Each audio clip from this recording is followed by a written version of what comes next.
It's showtime. What's going on, everybody? Sean here. Welcome to another edition of After the Movie. Currently in my theater parking lot. I just got done watching Beetlejuice Beetlejuice, the long-awaited sequel to Beetlejuice from Tim Burton. The first time he's making a sequel, I think, since Batman Returns.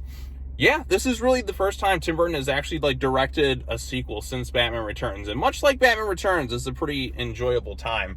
And it's great for me to say that because Tim Burton as a director, his early work I admire on such a high pedestal. I mean, I'm wearing a Michael Keaton Batman shirt. Batman 89's tied pretty much for my favorite movie of all time.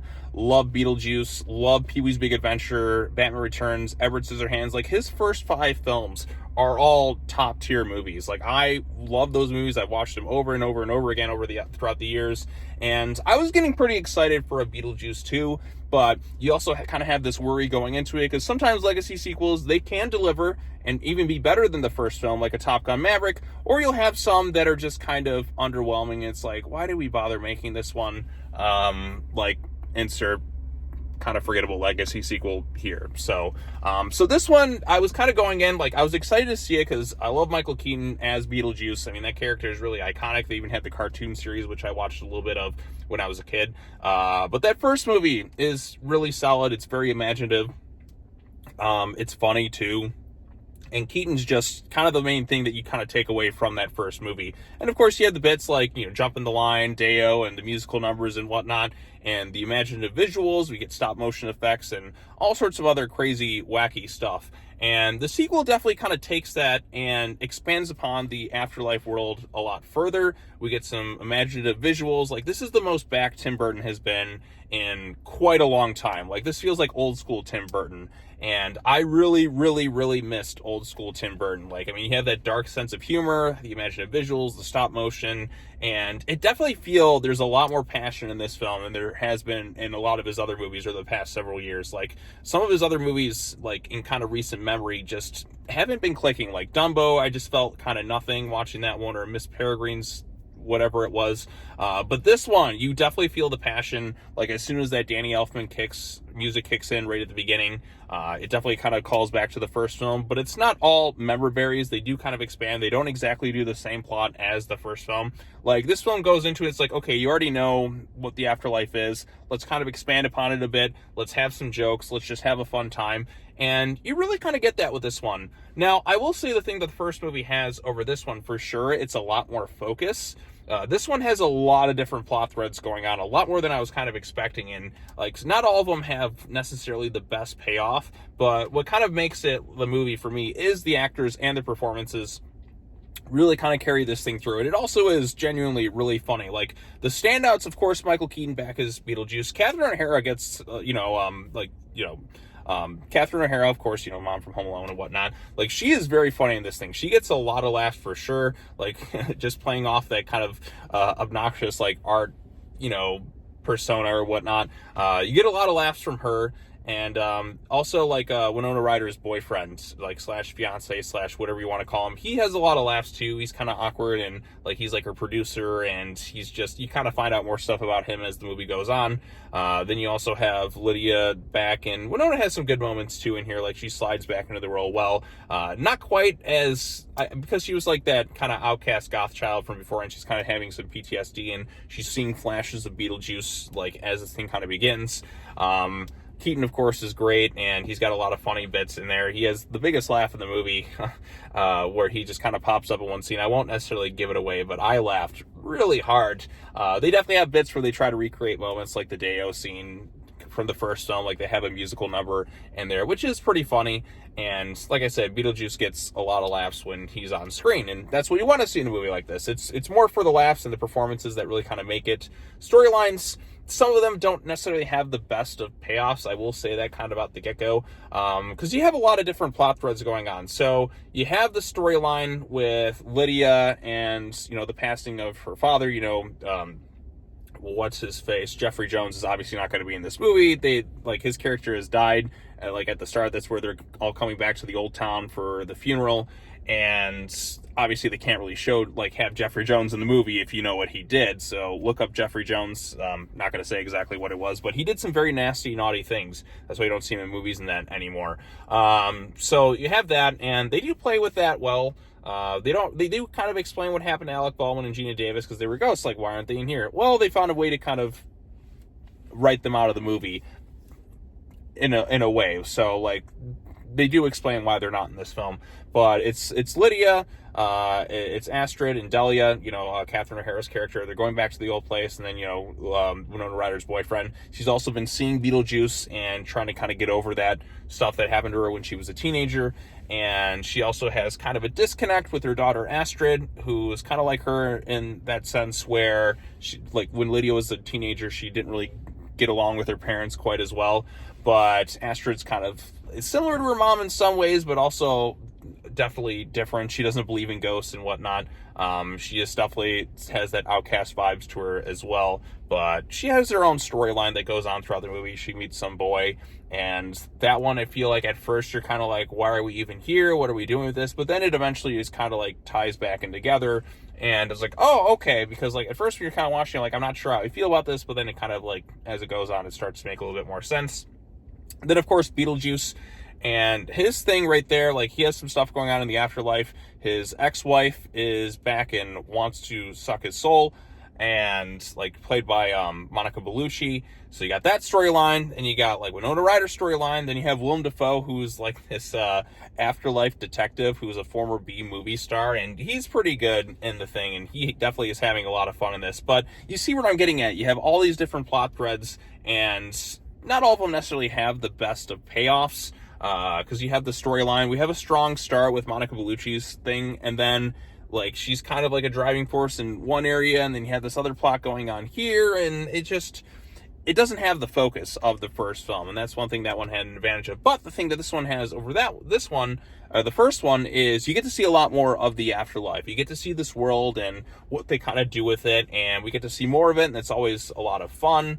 And like I said, this is Burton being imaginative. You get to see a lot of the great stop motion looking stuff. The set designs look great. I like it. And as soon as like the music hits, and I'm like, okay, this feels like old school Tim Burton, the Burton that made me a fan of his in the first place. Like the great looking sets, and you have some of the actors he's been working with for a long time. There's a Danny DeVito appearance in the movie. You do see him in the trailer, so it's not really like a spoiler, but it was nice to see Danny DeVito back for, just a little bit. Michael Keaton, of course, is great as Beetlejuice. I think Catherine O'Hara and Michael Keaton definitely had the biggest laughs. I think Justin Theroux's the other actor's name, plays Winona Ryder's boyfriend. He has a lot of laughs, too. He's just this really awkward... That's the thing with this movie. There's a lot of awkward, bizarre humor sprinkled in throughout, but it's Tim Burton. I want it to be kind of weird. I want it to be kind of awkward, but I want it to be fun. And I definitely was laughing. My audience was laughing throughout most of the movie. Again, the plot's kind of like struggles a little bit with having a little too much going on and not enough focus, and some things don't really have the best payoff, like I said, with Monica Bellucci's thing and Beetlejuice and his ex-wife, who he's trying to get away from.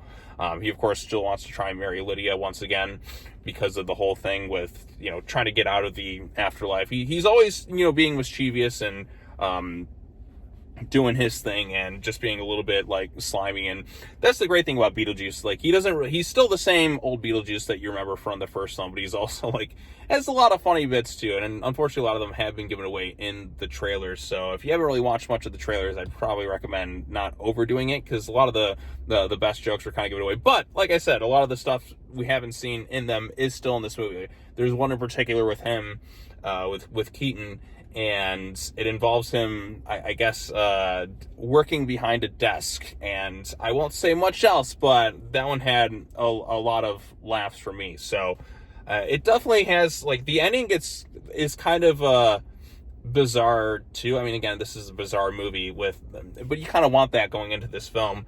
It kind of leaves you like, maybe we might get a third one, because they have the setup right there. I mean, the first one's Beetlejuice, the second one's Beetlejuice. They're thinking of doing a third one so you can complete the whole cycle. So it definitely leaves the door open for more adventures. But again, for a long-awaited sequel, it could have been a little bit stronger in some ways, but at least I got it. At least I got to see everyone come back. at least I got to see Burton looking like he's actually enjoying himself and getting kind of creative, and you can feel that reignited passion of him working with Michael Keaton on something that they really created this world. You definitely can tell the actors improvised a lot. There's a lot of laughs. There's the dark humor that I really love about like early Tim Burton work kind of mixed in within the movie, and his imaginative visuals. And Danny Elfman's music is great. It feels like we're kind of just doing the first film again with the score, but you know what? I really like that first film score. It's like Danny Elfman at his best, and so all the pieces are there. I think most people, if you like the first film, you're probably going to come away enjoying this thing. You probably might not like it as much as the first film. I mean, that first film had so many years to kind of like stay in the consciousness. This one definitely has some callbacks. It's not over reliant on member berries. It doesn't do the same storyline again. It doesn't have the focus of the first film, but the world is more imaginative. We get to see more of it, and you do get a lot of laughs with this thing. A lot of really bizarre ones. Not all of them necessarily land, but there definitely are a good chunk that do. So I'm glad I saw it. I'm glad Tim Burton's the most back he's been probably since Frankenweenie. And was that like 2012? Because I really like Frankenweenie, and I like Big Fish, like, and even some of his other films I do like. I mean, I like a majority of Tim Burton's movies, but then there's some of the kind of the bottom tier where it's not been quite the same as like his first five. Like he peaked really with those first five films. He's had some good ones like after the fact, but I mean, really, like I said, that those first five films, like how can you like that's such an amazing start. Like I said, you start with Pee-wee's Big Adventure, Beetlejuice, Batman, Edward Scissorhands, Batman Returns. Like, that's such a peak, like, starting point for, like, any filmmaker. Like, just anyone having just those five films in general in your film, like, that's such an incredible start.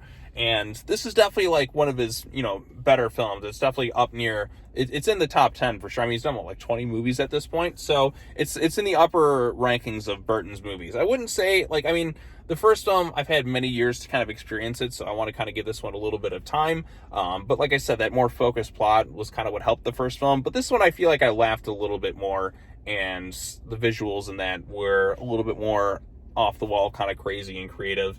And there's definitely going to be some, like, bits that'll kind of stick with you for a little bit. So, yeah, I enjoyed myself. Like I said, I like early Tim Burton work a lot, actually.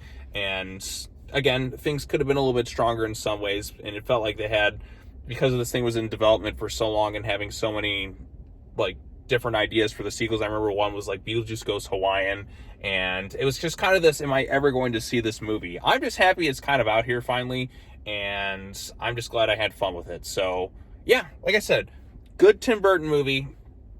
Michael Keaton back as Beetlejuice. He's awesome as always. And Catherine O'Hara, of course, like, she gets a lot of laughs too. And like she's got great comedic timing. Even the first film, where you can look at Home Alone and like Schitt's Creek and all that, like, she's got really great comedic timing, and like Keaton as well. And you know, Jenna Ortega's fine in this thing. Like, I mean, she does her role, like, you know, sufficient. Like, she's great in the show Wednesday. And like I said, she's totally serviceable and fine in this thing. And her storyline, it feels kind of weak to start, but then it, like, you see where it's going, and then it makes it more interesting. Winona Ryder's good as well, but like I said, it's Catherine O'Hara, Michael Keaton, and Justin Theroux. And Defoe's good in there too, but because there's so many other plot lines going on, you sometimes forget he was in there, and he's like, oh, he's back again. But he gets some laughs too, and he's having a good time in there. So, but like I said, Keaton and O'Hara, to me, were the two standouts of the film. So, you'll get some laughs from them for sure. So, but anyways, didn't want to get into too major spoilers. There are maybe hints at doing another one. That's all I'll say.